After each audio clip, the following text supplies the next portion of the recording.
We all know the story of Adam and Eve. We know how the earth began. You can read that in the first 3 chapters of Genesis. And if you took my assignment from the introduction video, you did read the first 3 chapters of Genesis, and you're probably thinking, Sean, wow, or Sean, what does this story have to do with anything? The story has to do with everything. God took us into created this beautiful garden. This place that literally in its name means paradise. Eden means paradise, or the perfect place. I found several dictionary references to that. And just the very thought that man is no longer in a place of perfection is scary. Some people want to think that life has always been like this. They do not want to be recognized. They do not want to recognize that man fell.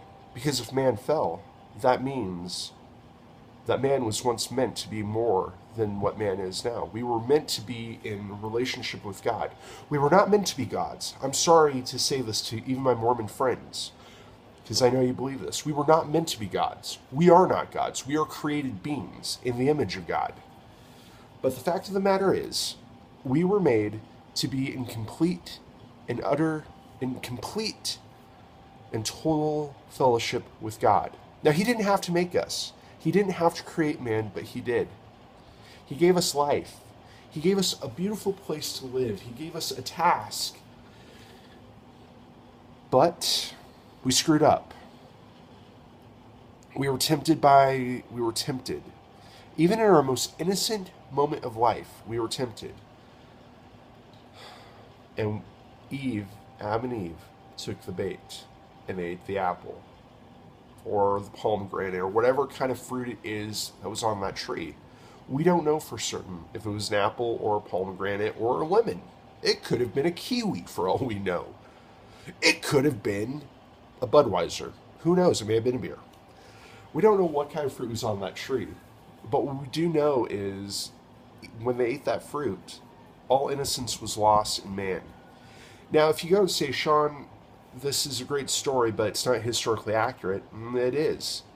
You can look in every mythology in humanity, every history, from the Chinese, from China to Babylon to the Middle East to the Norse. They all have a story similar to Adam and Eve. And it always involves sin. But the first accounts go all the way back to ancient Babylon, ancient Egypt, ancient everything. There are so many stories in the Middle East that coincide with that event. It's even believed that the Garden of Eden is outside of Babylon, which today is Marnak, near the Tigris and the Euphrates River. But that's enough historical reference for now.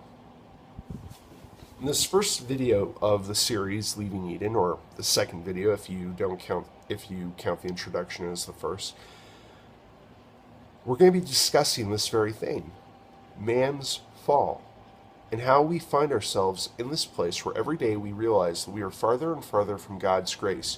We are farther and farther from perfection than what we like. We even drive ourselves into this place of complete legalism. Now, legalism is where basically you go by the law instead of grace. There's no grace. The moment you sin, you're done. You judge everybody. At least that's how I looked at it. I will get the definition for legalism for when I actually address that in a later video. But we find ourselves in this place where we are trying to be perfect, and we always fall short. We always fall short of perfection.